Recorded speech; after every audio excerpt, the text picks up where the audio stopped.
Did you ever wonder what if we stopped the Scourge before it spread back in Warcraft 3? And wonder no more because Blizzard just gave us new lore of the alternate timeline where the Scourge was stopped, and it is not good news whatsoever. In fact, it is actually way worse. This leads to no Third War, no Archimonde, no Furia, no Nordrassil. The Orcs more than likely just completely wipe out the Night Elves, and whole of Azeroth just descends into endless faction conflict with crazy old man Varian with chainsaw arms. Other than this, we also have an incredibly cruel questline involving Prince Arthas himself and us having to ensure his heartbreak happens. We also have the corrupted Ashbringer coming back. We have Uther possibly being the Lich King and using the Urn of Theranos for something entirely different. So what are these 10.1.5 events and what is this new lore?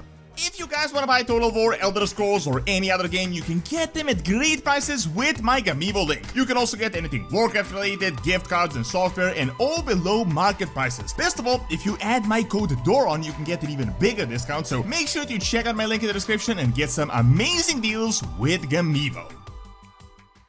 So the timelines continue, and we have some really interesting universes and questlines that show us what could have happened, which is really, in my opinion, an excellent way to get the official perspective. I mean, it is crazy just how few simple events made Azeroth just completely and utterly different, like a completely different planet, and these are like tiny little events. So you have probably heard about some of these time rifts, so I don't really want to repeat myself. I don't want to bother you with the same information, but I want to give you some super interesting new information that we had just learned. We know that there is a universe called Azeroth where the Burning Legion won, where Illidan really was the betrayer, where Tyrande chose Illidan over Malfurion, and yeah, that also didn't end up being so good whatsoever. We also know that Suramar in this reality wasn't actually isolated, it was a part of the resistance. Additionally, we also have the universe called Asmorn, which may be the most interesting one, where Veressa Windrunner was raised instead of Sylvanas as the Banshee Queen, and we also have a Death Knight version of Uther, and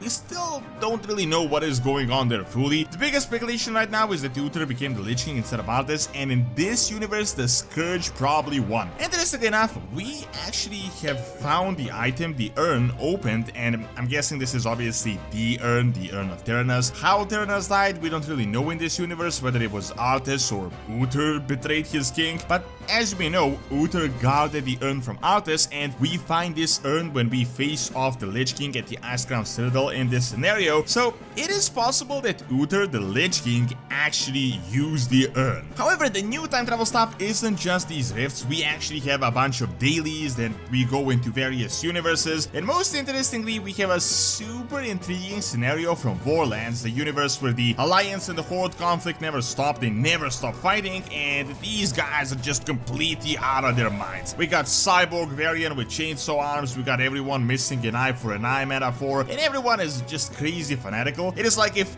Gyarados leads the Scarlet Crusade and then he fights Garrosh leading Sylvanas' horde. I mean, it's just mind-boggling. However, we actually find a book that drops that gives us the lore of this universe, and you would never really think a little event actually just led to the actual destruction of Azeroth as it did in this universe. Everything seems to be exactly the same as it is in the past in our universe. The Orcish Horde, the First, the Second War, the internment camps, the peace, the destruction of Stormwind. The only thing that changed was that the Alliance didn't descend into petty squabbles over who has to pay for what, and they remained united with all the kingdoms, helping each other, and they had a united military force. The book literally just gives us like this tiny footnote, like, yeah, some Scourge and their threat arose, we stopped them, and then the Orcs escaped. Damn, those Orcs were going to hunt them to the ends of the earth. According to this info, the undead arose, probably with Kel'Thuzad in the same manner, and the Orcs, when that happened, escaped from the interminate camps, possibly with Troll, and established themselves at Kalimdor. The book says that the Alliance stopped the undead at Dalaran, and then they made peace with the Orcs. We don't really have further info on this, whether this was Prince Arthas that led the undead Scourge, but it is likely that this mission from Warcraft 3 that you guys remember with Arthas attacking Antonidas, it failed. Dalaran just called upon the entire Alliance, and they just managed to nip the Scourge in the bud, which just completely messed up Ner'zhul's plans. Not only did this mess course up Ner'zhul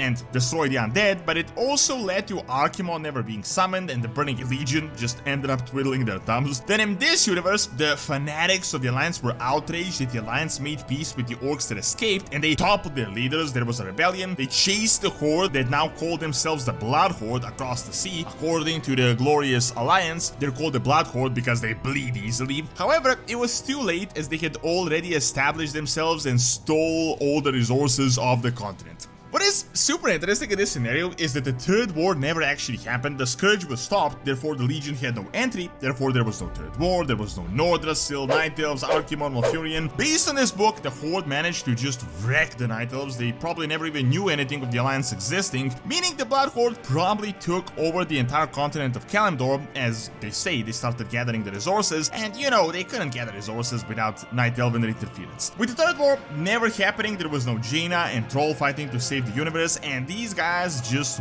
went at it and they just destroyed the entire planet. Varian is an old man leading this great glorious alliance, and you can probably guess that the Second Legion invasion never happened and it was literally just faction conflict for probably 30 to 40 years after this event. What is really interesting though is that a lot of us wondered, I mean, could Lordaeron potentially stop the Scourge and what would have happened if they did? And yeah, it turns out that is not actually good news whatsoever. If we stop the Scourge, there would be no peace between the factions, and while the Alliance would remain united, more damage would actually be done via the faction conflict, which actually ended up being way worse. Now, this is the Warlands Zone, the alternate timeline. However, as I said, this new time travel isn't just a mega dungeon as these time rifts in 10.1.5. We also have a lot of these dailies that bring us into various little events that happened in the past, and we need to ensure these events happen the way they actually happened. Previously, we datamined young Jaina getting magic earlier than she should, so we had to stop her. Well, you already kinda know what happened with this Alexstrasza questline and Blizzard being a bit controversial with cruel questlines. However, in my opinion, we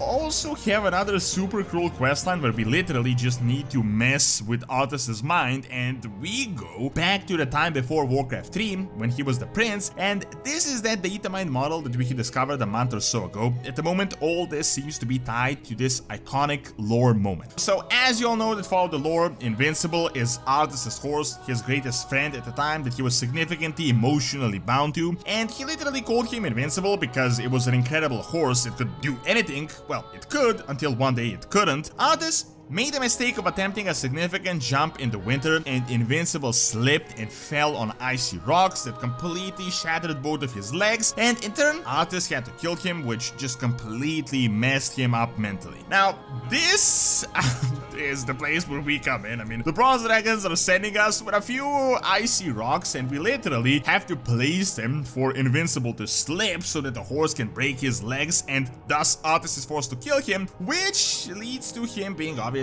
heartbroken. Well, we are successful, and yeah, it happens as it did the exact event. I mean, it is crazy to think how if this never happened, the world would be completely different to what it is today. I mean, it is definitely true that this made Arthas cold and gave him the more like whatever it takes mentality, which later he had with Stratholme and even early Northrend, that ultimately led to his corruption and him turning into the Lich King. It would be interesting to see what would have happened had this not come to pass and Invincible was with him during Warcraft 3.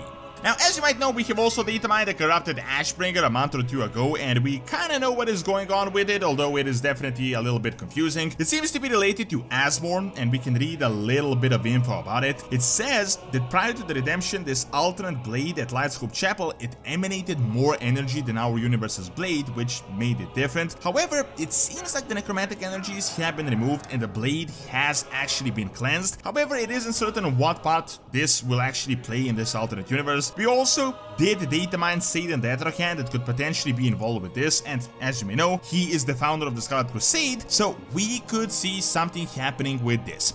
Thank you for watching. Check out the Ridicon's 200 IQ plan by clicking on the screen, and check out Donald's Academy for videos on real world history. See you next time.